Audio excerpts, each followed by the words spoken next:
বলে তিনি 16 ঘন্টা ডিউটি করে, ঠিক এইরকম হাজারো প্রবাসী আছে 18 ঘন্টা ডিউটি করে।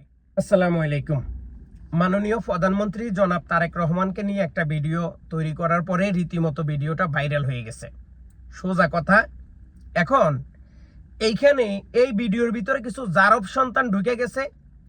এই জারব সন্তানগুলো আমাকে খারাপ কমেন্ট করতেছে।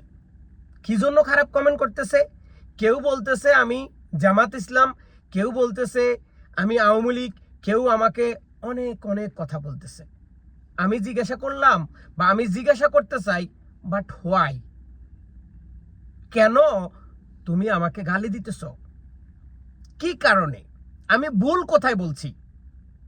আমি ভুল কোথায় বলছি? লিসেন মি, আমি ভুল কোথায় বলছি? আর আমি ভুল কেন বলবো? আমি প্রবাসী, আমি রেমিটেন্স যোদ্ধা, আমি ইনকাম করি।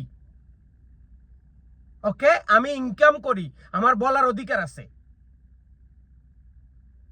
আমার বলার অধিকার আছে, আমি বলবো। তুই আমার সম্পর্কে কি জানোস? যেই দিন শেখ হাসিনা পালাই গেছে, বাংলাদেশের যে মানুষগুলা কষ্ট করছে, যেই মানুষগুলা তাদের জীবনের বিনিময়ে আমাদেরকে এই বর্তমান জনাব তারেক রহমানকে চেয়ারে বসানোর জন্য সুযোগ করে দিছে, সেই মানুষগুলার পাশাপাশি তোদের ভুলে যাওয়া, তোরা তো ভুলে যাইতেছস, তোদের মেমোরি থেকে চলে যাইতেছে বেশি কার্যকর, মানে বেশি, মানে যেই বিষয়টা সবচেয়ে বেশি উল্লেখযোগ্য, যেটা সবচেয়ে বেশি গুরুত্বপূর্ণ, সেটা হচ্ছে রেমিটেন্স, সেটা হচ্ছে দেশের রেমিটেন্স। ওই রেমিটেন্স খাতে আমরা প্রবাসীরা টাকা দেওয়া বন্ধ করে দিছি। শেখ হাসিনা পালাই গেছে, আমাদের ডক্টর ইউনূস ক্ষমতায় আসছে, জনাব তারেক রহমান যেই দিন লন্ডন থেকে ডাইরেক্ট আসছে, সেই দিন আমি আমার প্রোফাইলসে বলছিলাম সবাইরে, আজকের দিনের প্রোফাইলসটা এইরকম হওয়া উচিত। কেন বলছি জানোস? কারণ আমি বিএনপিকে ভালোবাসি না, আওয়ামী লীগকে ভালোবাসি না, জামাত ইসলামকে ভালোবাসি না, আমি জনাব তারেক রহমানকে এবং তার কর্মকাণ্ডকে অনেকটাই ভালোবাসি। আগের না, নতুন। এই বেটা, আমি দেশে থাকা অবস্থা কি জানতাম? আমি সৌদি আরব আসার পরে দীর্ঘ 20 বছরে সৌদি আরবের আইন শৃঙ্খলা বাহিনী কিভাবে কার সাথে কথা বলতে হয়, কিভাবে মানুষের সাথে সম্মান দিয়ে কথা বলতে হয়, মানুষের কাছ থেকে সম্মান আদায় করতে হয়, সেটা জানছি। তো ঠিক ওই রকম জনাব তারেক রহমানও কিন্তু শিখছে। আর শিখার কারণেই যেই দিন তিনি বিমানবন্দরে নামছে, সেই দিন লক্ষ কোটি মানুষের দল, ওই দিন তিনি বলছে I have plan my country, মানে আমার দেশটাকে নিয়ে আমি প্ল্যান করছি। ওকে, তিনি প্ল্যান করছে, নির্বাচনের তফসিল ঘোষণা হয়েছে, নির্বাচনে তিনি পাশ করছেন। এখন তিনি বিভিন্ন বিষয়ে কাজ করতেছে, ফ্যামিলি কার্ড দিছে, কৃষক কার্ড দিতেছে, আর অন্যান্য বিষয়ে তিনি কাজ করতেছে। আজ পর্যন্ত যেই মানুষগুলা সবচেয়ে ক্ষতিগ্রস্ত, যেই মানুষগুলা এই দেশ থেকে টাকা না দিলে বাংলাদেশ চলার মতো কোনো গতি নাই, সেই মানুষগুলাকে নিয়ে কথা বলছে, সেই মানুষগুলাকে নিয়ে কথা বলছে, বলে নাই। সেই মানুষগুলাকে নিয়ে ভাবছে, ভাবে নাই। আইরে, এখন যে যুদ্ধ চলতেছে, এখন যেই বিষয়গুলা সবচেয়ে বেশি আলোচনা, ডিজেল, পেট্রোল, এইটা সেটা, এগুলা নিয়ে তো কথা বলার আগে প্রবাসীদের কাছে যাওয়া দরকার, প্রবাসীদের কাছে যাওয়া দরকার। এই ভাইরা বোনেরা, তোরা যারা বিদেশে আসস, দেখ আমাদের দেশটা চলেই তোদের উপর, আমাদের দেশটা চলেই তোদেরকে দিয়ে।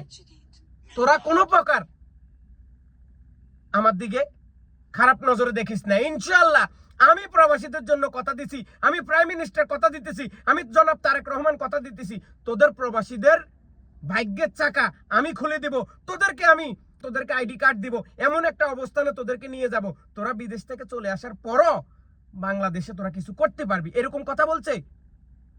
তাহলে ওই সরকারকে আমরা টাকা দিনভরি কষ্ট করে ইনকাম করমু, দিনভরি কষ্ট করে ইনকাম করমু, পরের দিন সকালবেলা দেশে পাঠাই দিমু আর তোমরা বইয়া বইয়া এসিতে তোমরা বইয়া বইয়া হোটেলের মধ্যে ভালো ভালো 5 স্টার খানা খাইবা। হ্যাঁ, এখন বলে তিনি 16 ঘন্টা ডিউটি করে। ঠিক এইরকম হাজারো প্রবাসী আছে 18 ঘন্টা ডিউটি করে। তাদের কথা কেউ ভাবে না, তাদের কথা কেউ বলে না। আমি সেজন্য জনাব তারেক রহমানকে নিয়ে ভিডিও বানাইছি, কথা বলছি, আমি লিগ্যাল বলছি। তারা প্রাইমারি স্কুল বন্ধ করে দেয়। প্রাইমারি স্কুল বন্ধ করে দিলে কি প্রাইমারি স্কুলের স্টোর স্যার করে বেতন দেওয়া বন্ধ হয়ে যা? তারা তো বেতন নিতেছে। একটা ফ্যান বন্ধ হইলে 60টা ফ্যান চালু হইব। ওই ছেলেটা বাস্তব বলছে, ওই ছেলেটা বাস্তব বলছে। জুলাই কি হয়েছে, 71 সালে কি হয়েছে, 72 সালে কি? আরে 71 সালে মুক্তিযোদ্ধারা যুদ্ধ করে চলে গেছে, কিন্তু ওই দেশটাকে এখনো প্রবাসীরা চালায়। অথচ ওই মুক্তিযোদ্ধারা প্রতি মাসে মাসে ভাতা পাইতেছে, ঘর পাইতেছে, বিল্ডিং পাইতেছে, দালান পাইতেছে। একজন প্রবাসী 20 বছর বিদেশ করে যাওয়ার পরও তার পরিবারে তার ঠাঁই হয় না, তার পরিবারের ফ্যামিলি তাকে দেখতে পারে না, এবং সেই লোকটা দিন শেষে স্ট্রোক করে মারা যায়, রাস্তায় ঘুরে, এদিক সেদিক কোনো কিছু না করতে পারে, আত্মহত্যা করে মারা যায়। বিদেশে অপপ্রচার হইতেছে, বিদেশে মানুষের করতেছে, অপহরণ করতেছে, বিদেশে আসি মানুষ প্রতারিত হইতেছে, ভিসার নামে মানুষের কাছ থেকে ধান্দাবাজি করতেছে। সেগুলো নিয়ে কথা বলার মতো কেউ নাই, কেউ নাই। তোরা আসস সংসদের মধ্যে জুলাই যুদ্ধ লইয়া, এইটা লইয়া, সেইটা লইয়া, তোরা যে কাহিনী করস, একটা মিনিট সংসদে কত টাকা খরচ হয়? এটা কি বাইসলামি করার জায়গা? এখন সত্যি কথা বললে বিএনপি আমি, জামাত ইসলাম আমি, জাসদ আমি, বাসদ আমি, ওই মুক্তিযুদ্ধের সন্তান আমি, রেজাকারের সন্তান। কি রে ভাই, সত্যি বলি তো, সত্যি বললে তোদের এত জলে কি লেগে? সত্যি বললে তোদের এত সমস্যা কিসের জন্য? আমি তো সত্যি আজকে থেকে বলি না, আমি ফেসবুক চালাই থেকে সত্য কথা বলি। প্রবাসীদেরকে মাথায় রাখা উচিত জনাব তারেক রহমানের। দেশে আসি যে রেমিটেন্স নিয়ে বসছে, এটা কোনো গার্মেন্টস আলা দেয় নাই, এটা কোনো দেশের ব্যবসায়ী আনি দেয় নাই, এটা প্রবাসীদের টাকা। এই টাকা ডক্টর ইউনূসের রাইখা গেছে, সেই টাকার উপরে ভর করে এখন তিনি চলাফেরা করতেছে। যদি এইরকম হয়, এখন চারিদিকে যেই অবস্থা,